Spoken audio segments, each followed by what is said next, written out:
Mediterranean Sea, 4th century before Christ.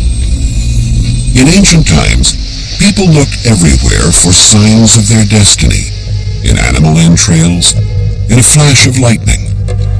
If you were at a crossroads, you relied on the predictions of the gods more than an analysis of the facts. The approach was not scientific, but magical and mystical. Religion did not provide answers to the great questions of life. For that, they resorted to philosophy. Religion helped to make everyday decisions, and of all the gods that people worshipped, it was Apollo, the son of Zeus, whom people relied upon the most. Millions of Greeks, Romans, Persians, and Egyptians asked him and his oracles for favors at least once in their lifetime. The shrine of the oracle at Delphi was the most renowned center of prophecy in the ancient world. Come with us as we examine the sanctuaries of Apollo to discover why people relied so heavily on rites and religions, and why Apollo was at the center of this worship.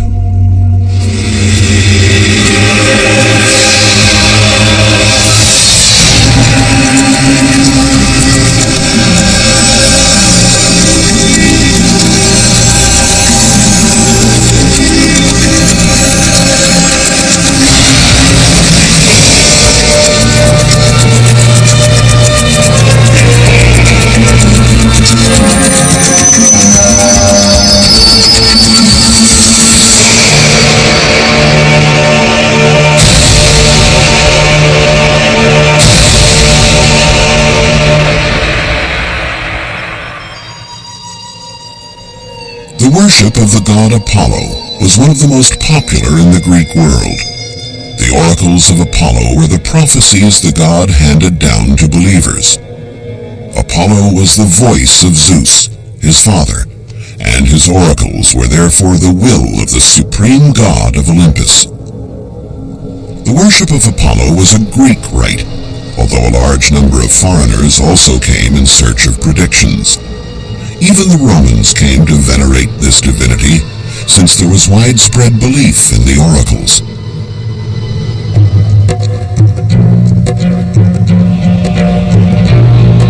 The worship of Apollo was at its peak in Greece in the 4th century BC. Temples erected in honor of the god were everywhere. Three of the biggest and most important sanctuaries, which for various reasons had some claim to fame, were the sanctuary on the island of Delos in the Cyclades, the one at Delphi in Phocis, and the one at Didyma near the city of Miletus in Ionia, present-day Turkey.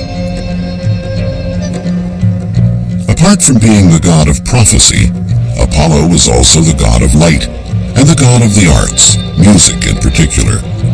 Important music competitions were often held at his sanctuaries. The sanctuary on the island of Delos became so important that it carved out a unique place in history. According to an Athenian edict of the 5th century BC, it was prohibited to be born or to die on this island. Yet Delos was not a desert island, for the city had many magnificent colonnaded streets, and judging from these remains, people used to produce, trade, and live there.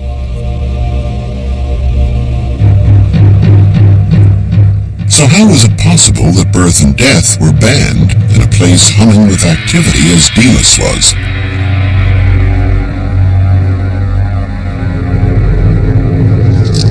When archaeologists started excavating on the nearby desert islet of Rhenia, they found a big necropolis with thousands of bones and burial artifacts, and the answer to their question. It was there that the people of Delos buried their dead, and where island women gave birth.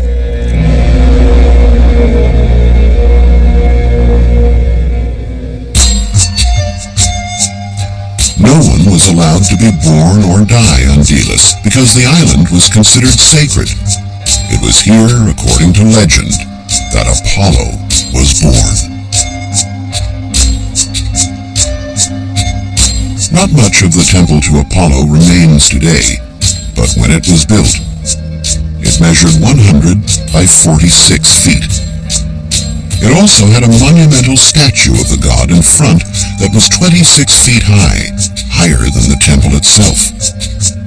Both peasants and monarchs would come before Apollo to see what life had in store for them, a harvest or an imminent war.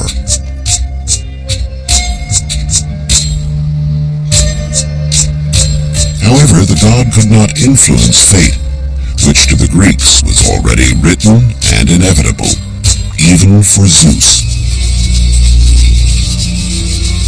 To pay homage to Apollo, the Delia, a festival which included athletic competitions and horse races, was held every 5 years all around the sanctuary.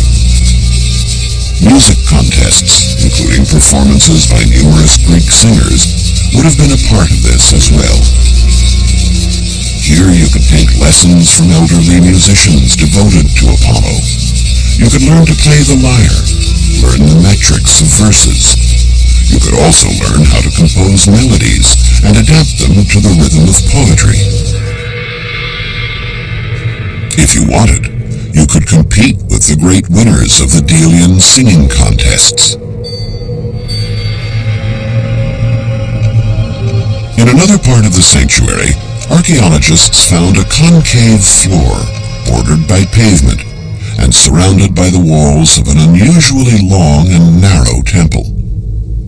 When they unearthed this strange building, they called it the Temple of the Bulls, due to the striking metapies it contained. But its purpose was still a mystery to them. The concave shape of the floor and the length of the temple led scholars to believe the building had been erected to house a great trophy, a ship, or a 165 feet long war trireme. Archaeologists reached that conclusion because for a long time Delos had been the center of the Delian League, a powerful naval alliance formed by the most important Greek cities. Besides, the concave floor would fit the hull of a ship perfectly.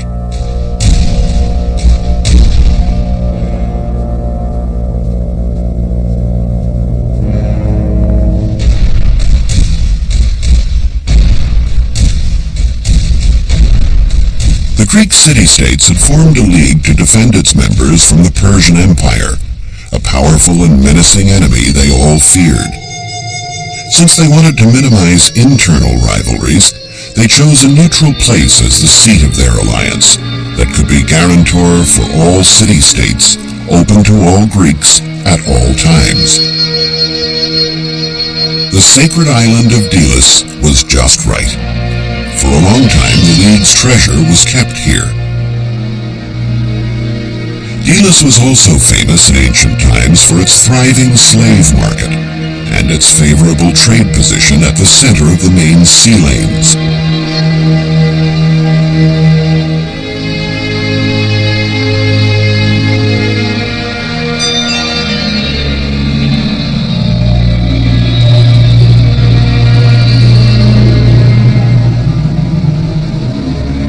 For the tiniest of islands, known originally only for its divinity worship, Delos became a place of grand importance in the Western world. On the eastern side of the Aegean Sea, archaeologists excavating near the sanctuary at Didyma in Ionia, now Turkey, found the remains of two separate temples.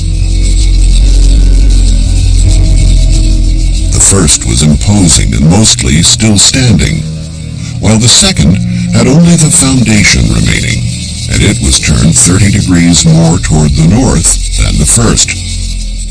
Historical accounts provided archaeologists with clues as to why. The first temple was erected much earlier, during the 6th century BC, and was later destroyed by the Persians in the war against the Greeks. Alexander the Great, king of Macedonia, and the first king to be called the Great, reconquered the nearby city of Miletus, and had a sanctuary built in the same spot in honor of Apollo. Since he did nothing on a small scale, He wanted it to be enormous. And enormous it was. Picture yourself walking up the temple's front stairway, and you'll get a good idea of the building's mammoth size. After the Temple of Artemis at Ephesus and the Heraion at Samos, the Temple of Apollo at Didyma is the third largest building ever erected in the Greek world. Its columns, whose imposing structure and decoration can be appreciated to this day, were nearly 66 feet high and richly adorned.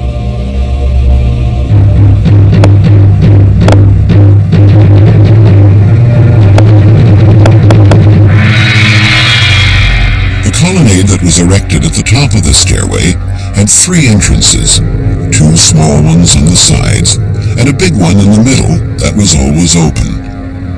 Although it was the most inviting entrance, it was prohibited to use it.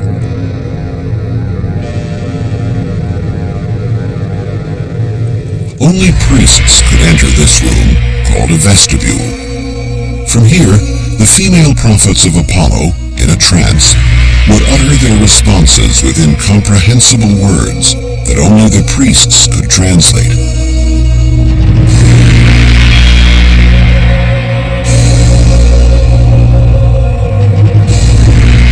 The rest of the crowd of worshippers could use either of the small side entrances to see the rest of the sanctuary. Both led to the same place.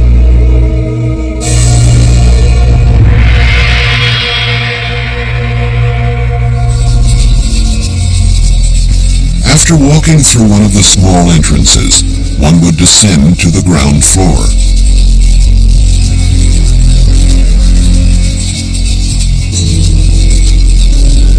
At the end of a long corridor, you would finally reach the main area of the Sanctuary of Didyma, a large laurel grove that grew out of the bare earth and contained a sacred spring. The sanctuary had no roof, so it was bathed in sunlight.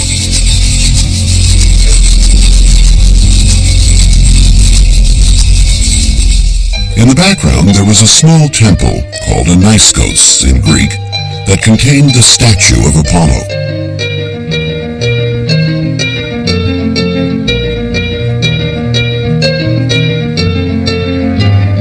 The god made ambiguous predictions through a medium that was either a priest or a prophetess. Responses were interpreted, and worshippers understood the oracle only after an event had occurred. In this way, the god never made a mistake.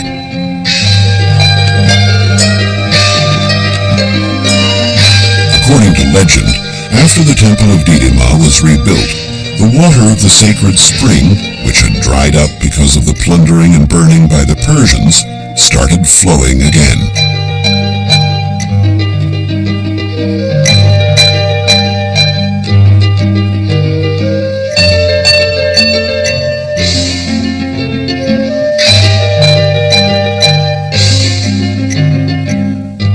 The sacred spring and the laurel grove explained the unusual architecture of the impressive building that was mostly roofless and erected on 2 levels with 2 stairways, one to go up and the other to go down.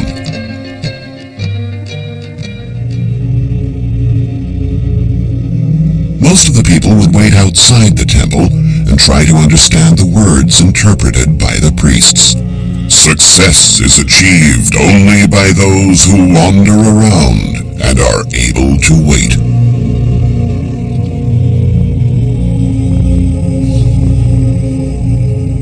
Worshippers could set off on the sacred road with this knowledge, comforted by the fact that with Apollo's words, they could not fail. The words encouraged them and filled them with self-confidence, making them surer of their own strength.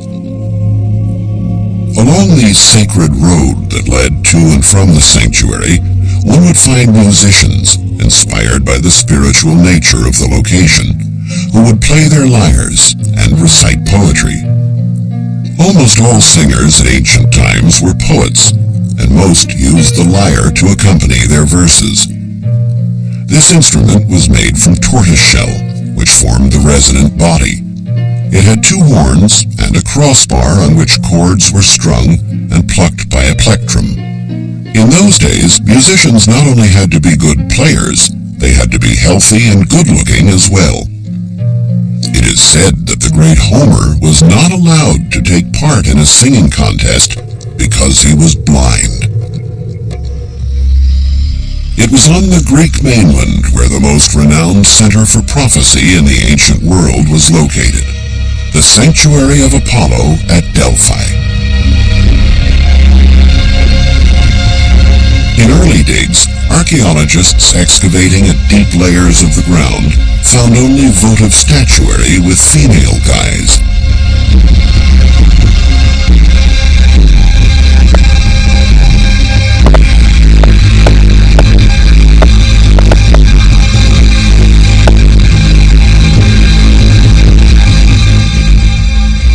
Shallower layers contained artifacts from a more recent period, mostly votive statuary, clearly with male appearance.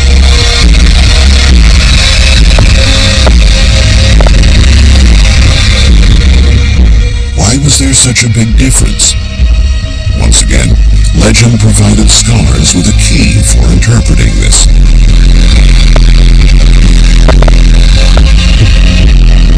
It is said that Gaia, the goddess of the earth, was venerated in an earlier period at Delphi, and that the serpent Python guarded her sanctuary.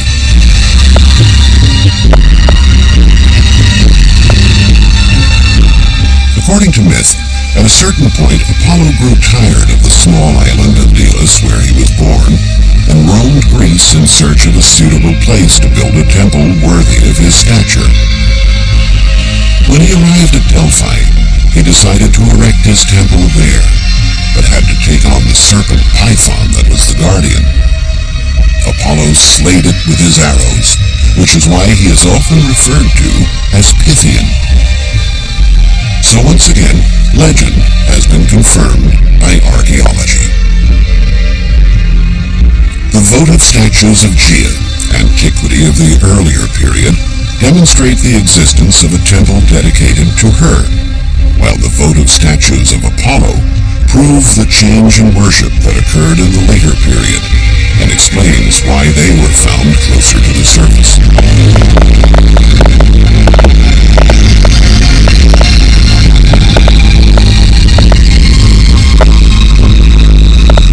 Once Apollo settled at Delphi in place of Gaia, he started handing out oracles from his temple. But where and how did the god transmit his mysterious messages to worshippers?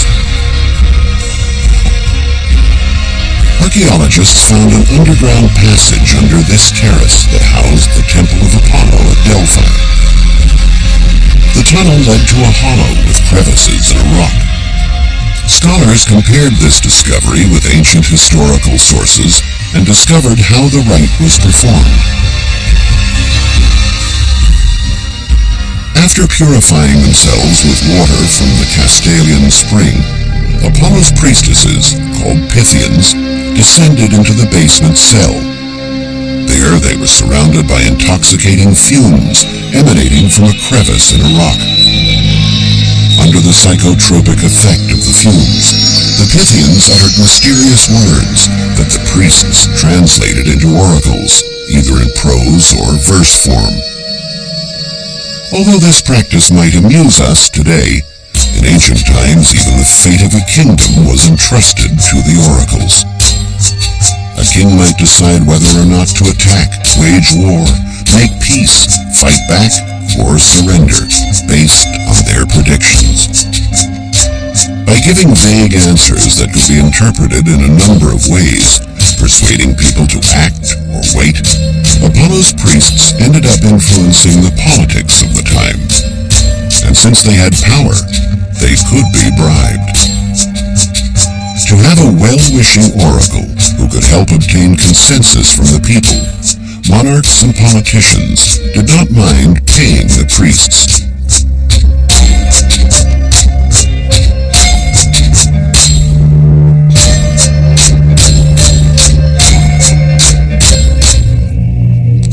believed in the inevitability of fate, and sometimes would ask the Delphic oracle for confirmation of a prophecy heard elsewhere.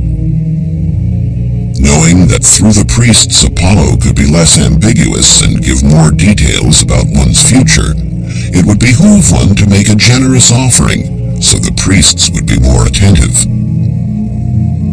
The oracle did not cure souls, nor prepare anyone for the afterlife, but simply handed out predictions that could be translated into real advantages in everyday life. If you offered Apollo a big animal, for example, he might predict you could be successful as a musician.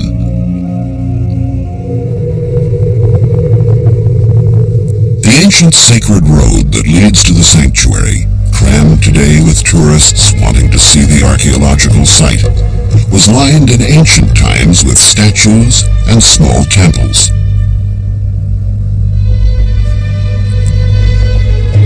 They were the treasures of Delphi that Greek writer Pausanias from the 2nd century AD described with an abundance of detail. This treasure of the Athenians is the best preserved one, but there were many, all containing valuables and artworks, most of which were carried off over the centuries and never found again. Yet Delphi never fails to amaze. Gold, bronze, and ivory votive objects, and a magnificent sphinx, perhaps the city's most beautiful statue, have been unearthed there. These superb objects, however, were not mentioned in Pausanias' meticulous book entitled Description of Greece. Scholars found the answer to this mystery by examining the disasters that occurred in the area, like earthquakes and many landslides on the hills at Delphi. Had the gifts offered to Apollo been damaged in the disasters, they could no longer be displayed. That's why people were forced to bury them as offerings inside the sanctuary. So the many masterpieces, already under the ground during Pausanias' time, can now be admired at the local museum.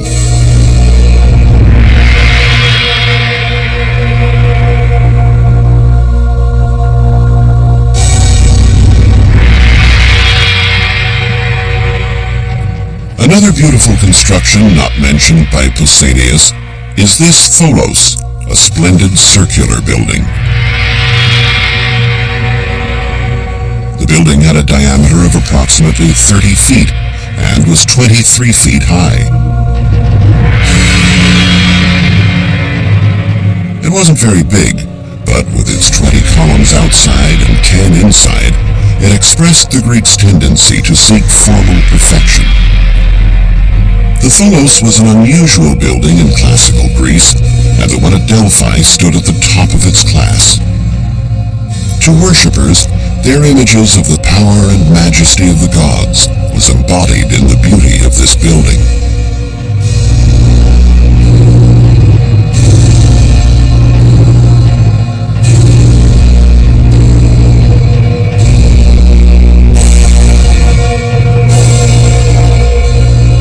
Besides being a place of worship, Delphi also played host to the Pythian Games, one of the 4 great athletic and artistic festivals of ancient Greece. Chariot races were one of the highlights of the festival, as represented by this bronze statue.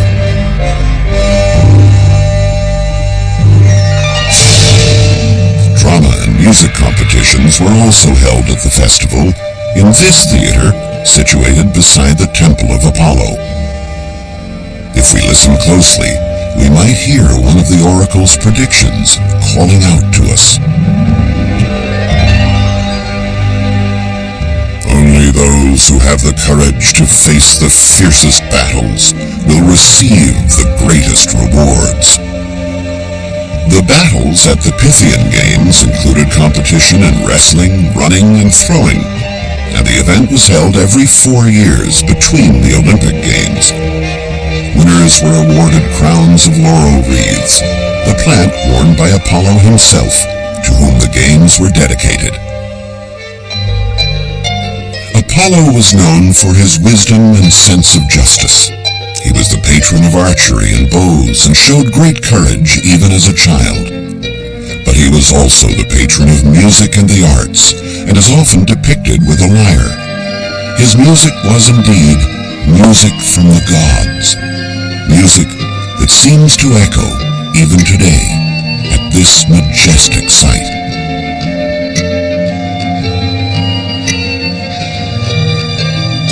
According to myth, Zeus, the father of Apollo, released two eagles from opposite ends of the earth to discover the exact center of the world. They met at Delphi. To the Greeks, this was the navel of the earth, their center of the world. And Apollo was the brilliant god, the god of light and truth, the paragon of male beauty who embodied all the values they held dear, and who could guide them through their lives. It was to Apollo that the Greeks entrusted their future.